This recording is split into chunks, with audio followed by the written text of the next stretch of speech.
Bismillahirrahmanirrahim. Assalamualaikum warahmatullahi wabarakatuh. Perkenalkan, nama saya Taufikur Rahman Hardi Musa dengan akhiran NPM 169. Baik, jadi di sini saya akan menjelaskan tugas yang telah diberikan oleh Bapak Salkin untuk menjelaskan mengenai tugas-tugas yang telah diberikan sebelumnya oleh dosen mata kuliah logika matematika, yaitu Bapak Amal Khairin. Oke, jadi di sini saya akan menjelaskan sedikit mengenai tabel kebenaran dalam logika matematika. Baik, jadi di sini saya akan menjelaskan mengenai tabel kebenaran dalam logika matematika. Nah, apa sih itu tabel kebenaran? Nah, tabel kebenaran adalah suatu tabel sistematis yang menunjukkan semua kemungkinan nilai kebenaran dari suatu proposisi atau formula logika berdasarkan nilai kebenaran komponen-komponen pembentukannya. Nah, tabel kebenaran merupakan alat fundamental dalam logika matematika yang dikembangkan oleh Ludwig Wittgenstein dan telah menjadi standar dalam analisis logika formal. Nah, kemudian fungsi dan kegunaan tabel kebenaran. Nah, fungsi dan kegunaan tabel kebenaran. Jadi pada tabel kebenaran ini memiliki beberapa fungsi penting dalam logika matematika. Nah, yang pertama itu ada analisis proposisi kompleks. Nah, apa itu analisis proposisi kompleks? Analisis proposisi kompleks adalah membantu menguraikan dan menganalisis proposisi yang terdiri dari beberapa komponen logika. Nah, kemudian yang kedua ada evaluasi kebenaran formula.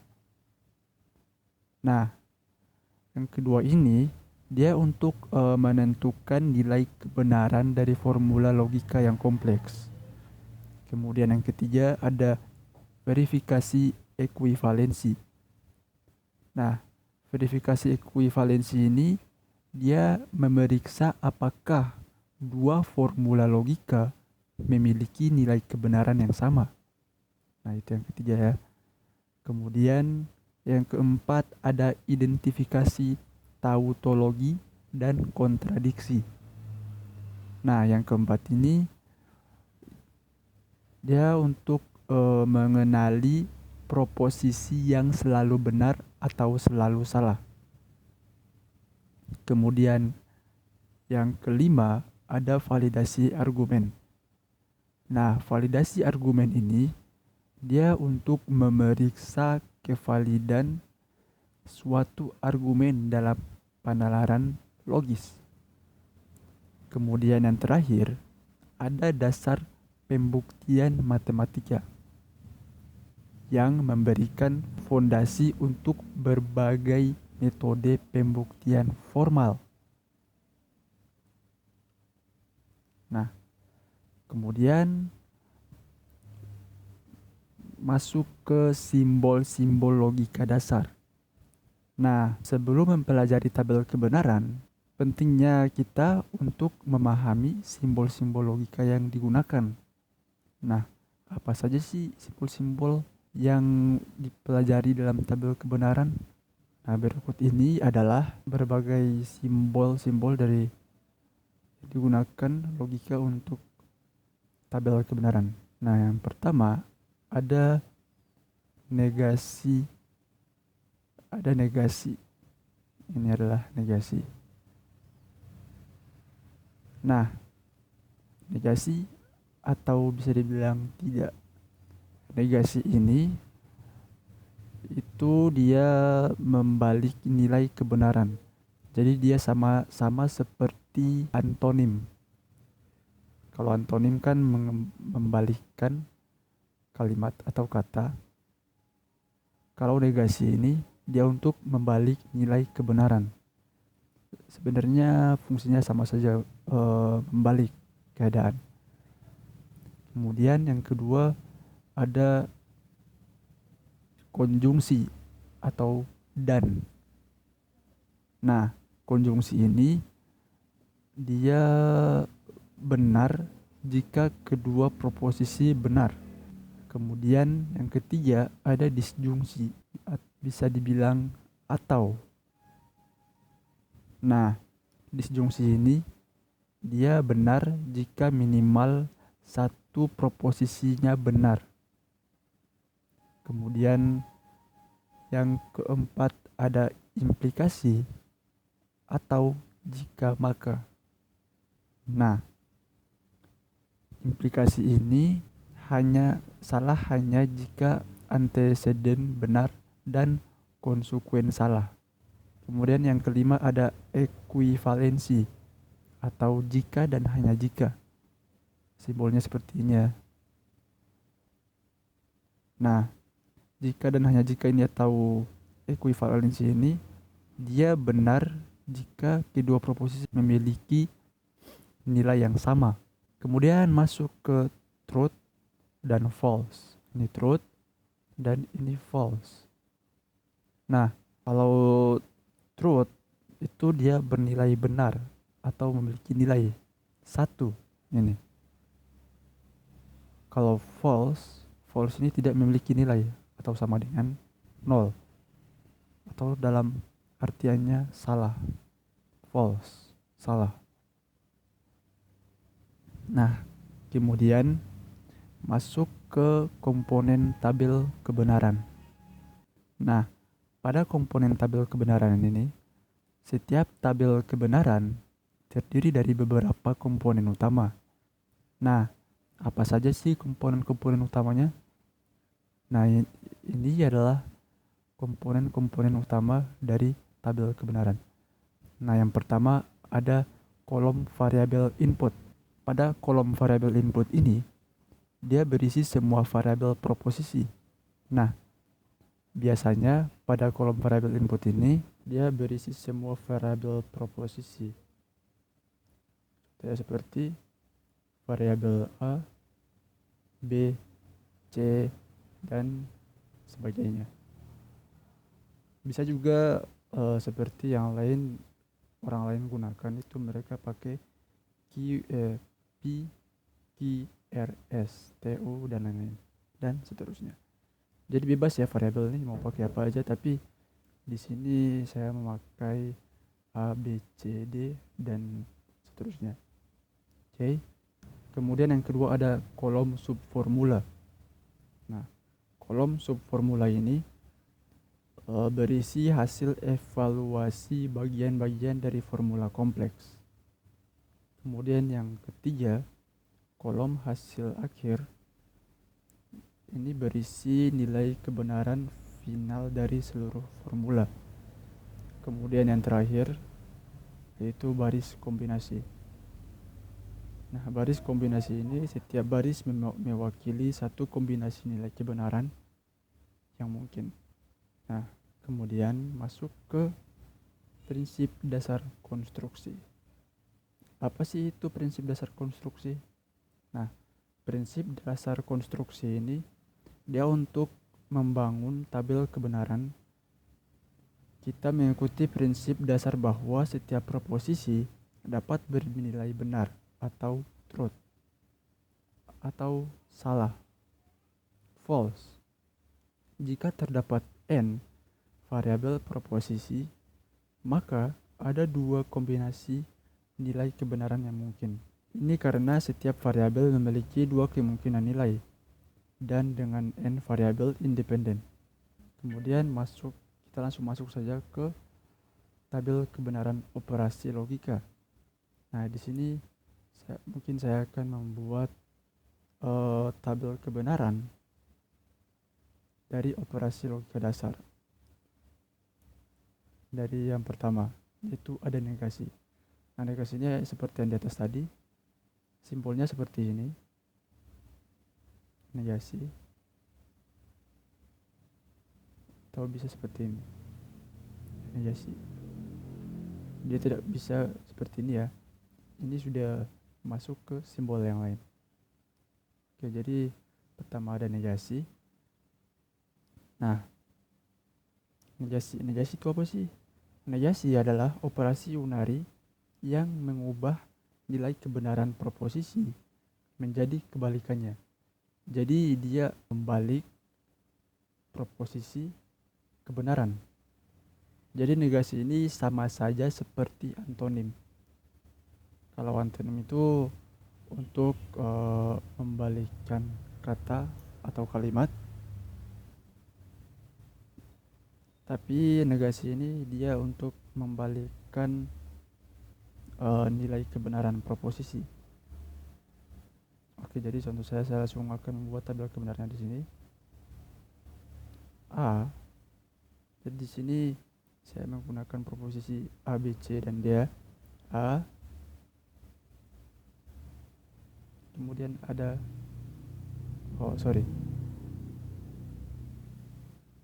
kemudian sebelahnya negasi A. Oke, kita tulis proposisinya. Truth, false. Oke. Nah,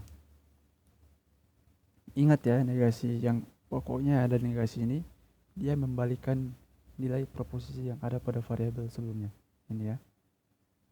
Dia. Maka yang pertama variabel A proposisinya true, dia akan membalikan pada negasi A ini menjadi false. Kemudian yang di bawahnya false, maka akan dibawa menjadi truth. Oke. Jadi kalau setiap membuat tabel kebenaran dan kita menemukan proposisi negasi atau yang ada negasinya di depan, maka itu diminta untuk mencari nilai kebenaran proposisi menjadi kebalikannya. Jika proposisi A benar, maka negasi A salah dan sebaliknya.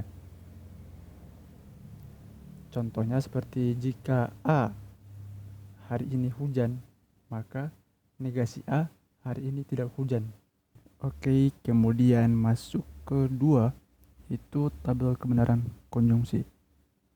Nah, konjungsi ini dia menggabungkan dua proposisi dengan operator dan. Nah, sekali lagi ini adalah simbolnya. Konjungsi ini adalah dan. Nah, hasil konjungsi benar hanya jika kedua proposisi bernilai benar. Oke. Jadi di sini saya contohkan membuatkan tabel kebenarannya.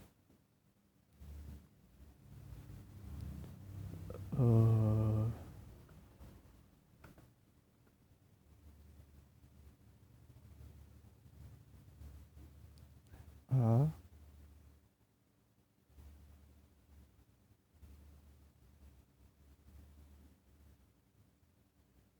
B, kemudian sebelahnya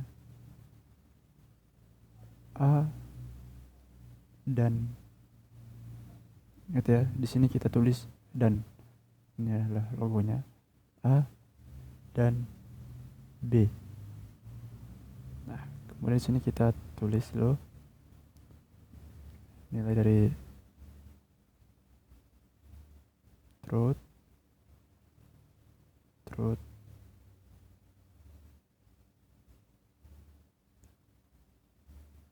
false,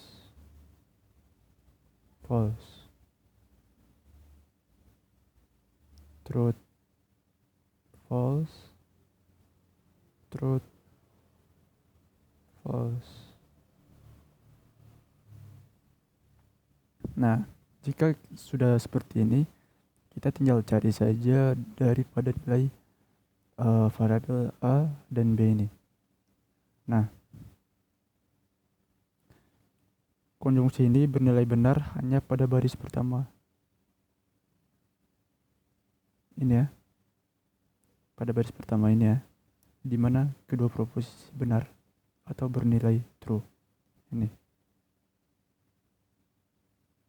Jadi di sini benar. atau truth. Oke, jadi nilai pada konjungsi ini atau dan ini hasil konjungsi benar hanya jika kedua proposisi bernilai benar, atau hasil konjungsi bernilai true jika kedua proposisi bernilai true. Jadi kedua proposisi ini bernilai true, maka di sini akan menjadi true. Nah, selain dari ini, maka nilainya akan menjadi false.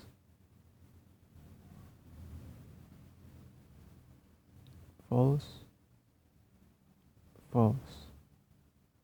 Oke. Nah, ya. Jadi konjungsi bernilai benar hanya pada baris pertama, di mana kedua proposisi benar. Ini ya. Oke. Sekarang lanjut ke 3, yaitu disjungsi. Nah, apa itu disjungsi? Nah, disjungsi ini dia menggabungkan dua proposisi dengan operator atau. Jadi atau itu simbolnya seperti ini ya. Ini. Jadi hasil disjungsi ini bernilai false jika kedua proposisi bernilai false. Oke. Jadi contoh saya buatkan tabel kebenarannya.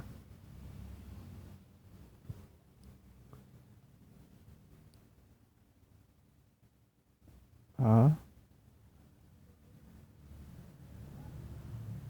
B, A atau B. Nah, oke. Kemudian kita akan tulis proposisinya. Nilai daripada variabel A itu truth,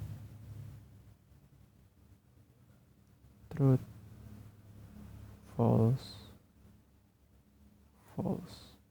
Kemudian yang di B truth, false.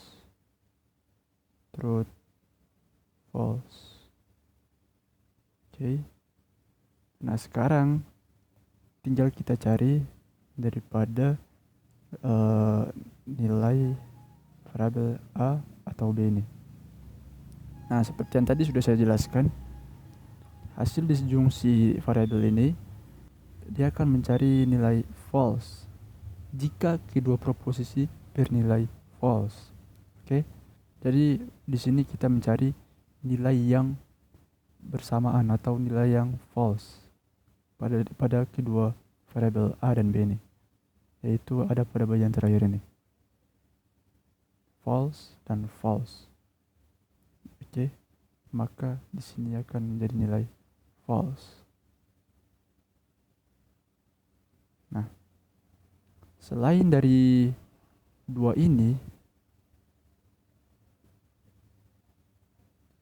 nilai yang bersamaan false ini, itu nilainya akan menjadi truth.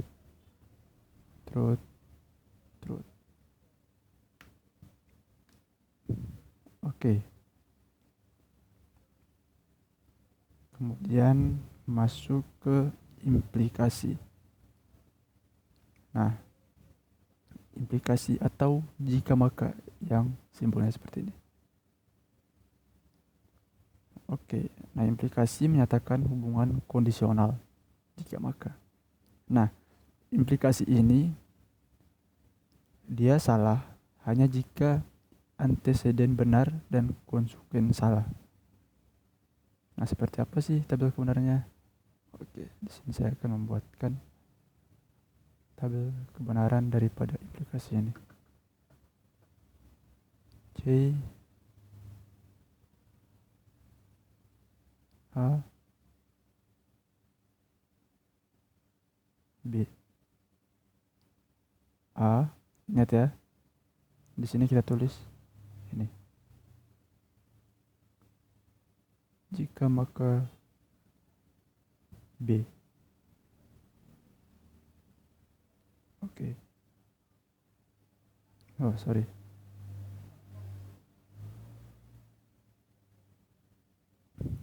Nah, sekarang kita tinggal tulis saja nilai daripada variabel a ini. Masih sama seperti yang tadi. Truth, truth, false, false, truth, false, truth, false. Nah, kemudian kita tinggal cari daripada nilai variabel a jika maka b. Nah,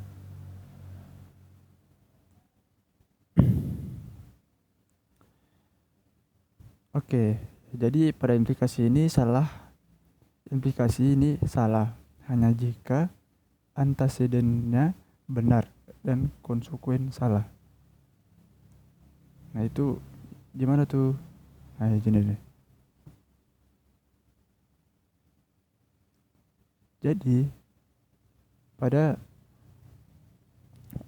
implikasi ini, jika maka ini dia akan mencari nilai yang awalannya T, kemudian keduanya false. Awalnya truth, kemudian false. Seperti ini.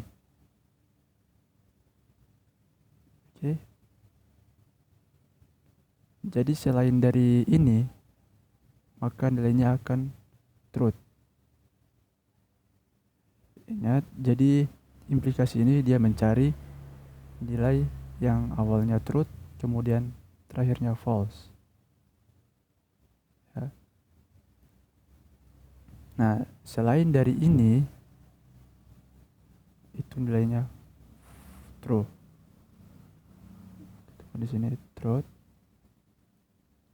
Jadi nilainya adalah false.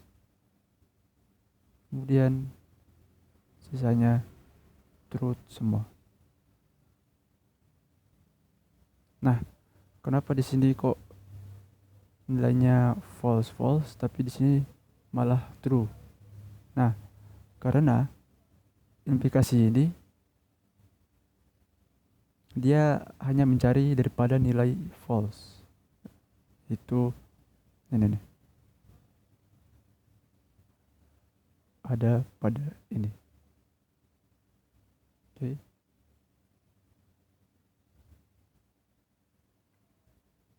Oke. Kemudian sekarang masuk ke ekuivalensi.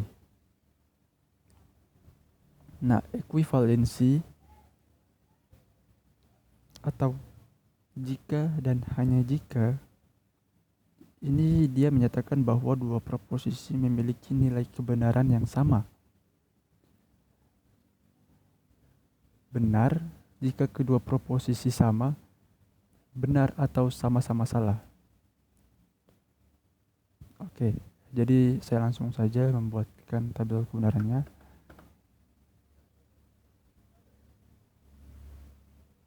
A, B, kemudian A, ekuivalensi, jangan lupa tulis ini ya.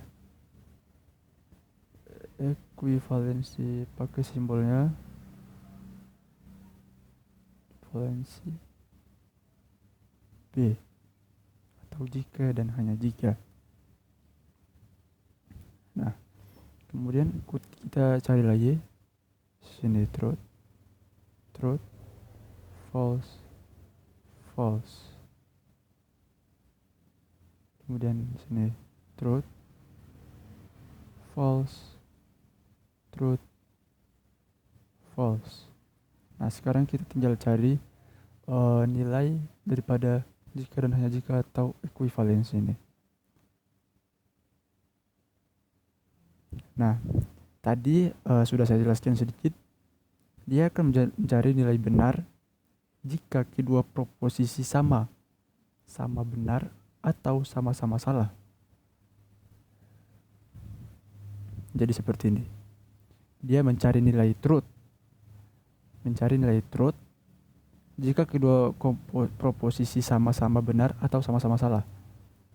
Nah, jika kedua proposisi sama-sama truth atau sama-sama false. ya, dia akan benar seperti ini pada baris pertama. Di sini proposisinya sama,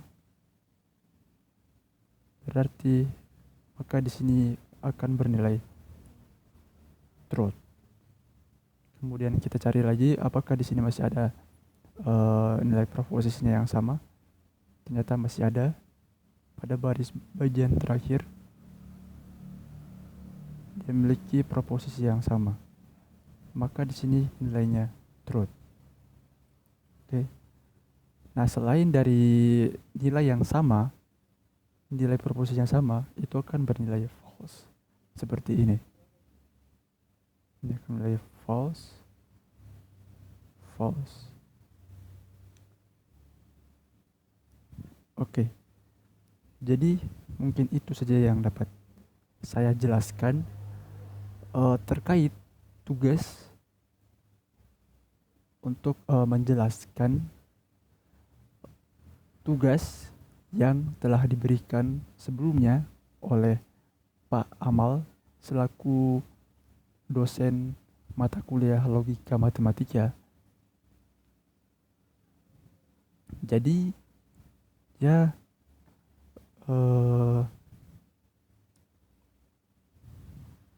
kesimpulannya,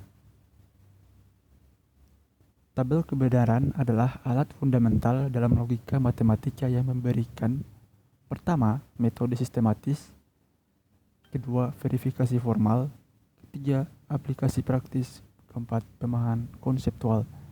Nah, metode sistematis itu adalah cara menstruktur untuk menganalisis proposisi kompleks.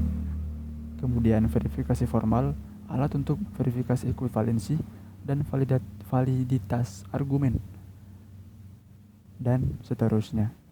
Nah, apa saja manfaat utamanya? Nah, manfaat utamanya adalah eliminasi ambiguitas dalam analisis logika dan standarisasi metode evaluasi kebenaran, kemudian dasar untuk mengembangkan sistem formal, dan aplikasi luas dalam matematika, ilmu komputer, dan filosofi. Nah, penguasaan tabel kebenaran memberikan fondasi kuat untuk memahami logika formal dan aplikasinya dalam berbagai bidang ilmu pengetahuan dan teknologi modern. Nah, mungkin itu saja yang dapat saya jelaskan dan sampaikan. Mohon maaf bila ada kata yang salah dalam menjelaskan tugas ini. Oke. Saya Taufikur Rahman Hardi Musa pamit undur diri. Wassalamualaikum warahmatullahi wabarakatuh.